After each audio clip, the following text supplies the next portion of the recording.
Soit le docteur Raphaël Briot, bonjour. Avant de parler de vos revendications, revenons quelques instants sur l'audition d'Agnès Buzyn devant la commission d'enquête sur le coronavirus. L'ancienne ministre de la Santé s'est notamment exprimée hier sur la gestion de la crise lors des premiers cas apparus chez nous, au Contamine-Montjoie en Haute-Savoie en janvier. On l'écoute.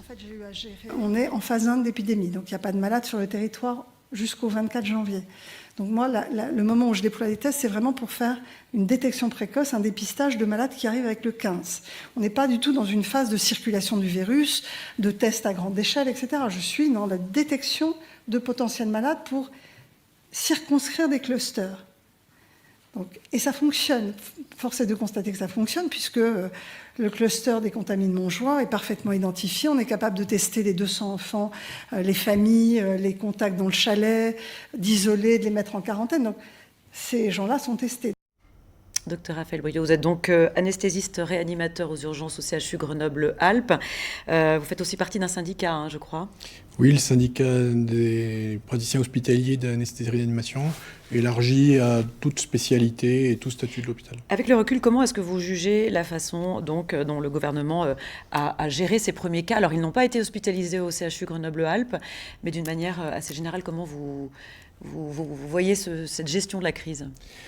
On n'a pas encore le recul nécessaire pour dire si ça a été bien ou mal géré.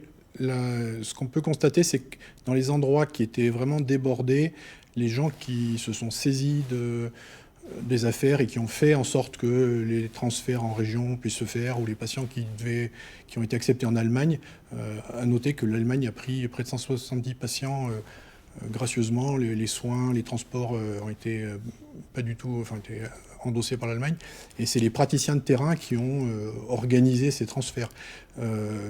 Les directions, les ARS étaient complètement débordés, et ça a vraiment montré que c'était les gens du terrain qui savaient prendre en charge et réagir dans ces situations de crise.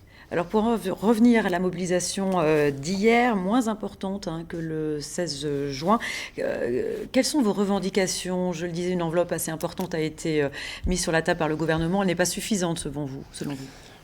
Alors, les intersyndicales, que ce soit de personnel non médical ou médical, sont extrêmement déçus effectivement par les annonces gouvernementales. 6,3 milliards, c'est...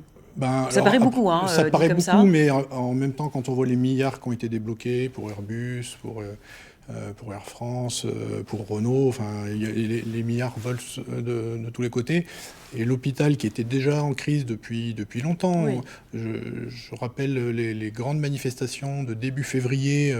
Je ne parle même pas des gilets jaunes, mais du système de santé qui était sous tension, avec une énorme manifestation le 14 février, avant la crise du Alors Covid. vous demandez quoi, docteur? Eh bien, que l'hôpital soit enfin remis à flot. C'est quoi? Il y a une augmentation de 300 € net par mois? Ça, c'est du détail. C'est pas un détail, c'est quand même important. Bien sûr qu'à la fin, les quelques euros qu'on nous laissera, on se baissera pour les ramasser. Le problème n'est pas là. C'est qu'on attendait de ce gouvernement, après les annonces d'Emmanuel Macron, je vous ai compris, la santé, c'est pas une marchandise, etc. On va relocaliser, on va refinancer l'hôpital public.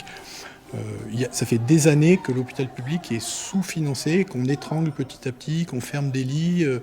Et on avait l'impression que, enfin, après ce Covid, ces applaudissements, Concrètement, ça veut dire quoi? Vous avez 15 secondes. Concrètement, ça veut dire quoi? Il faudrait multiplier par 2 le chiffre, quoi, à la louche. Si on voulait rattraper un petit peu le retard, les infirmières qui sont SMIG, elles demandaient 30% d'augmentation de leur salaire.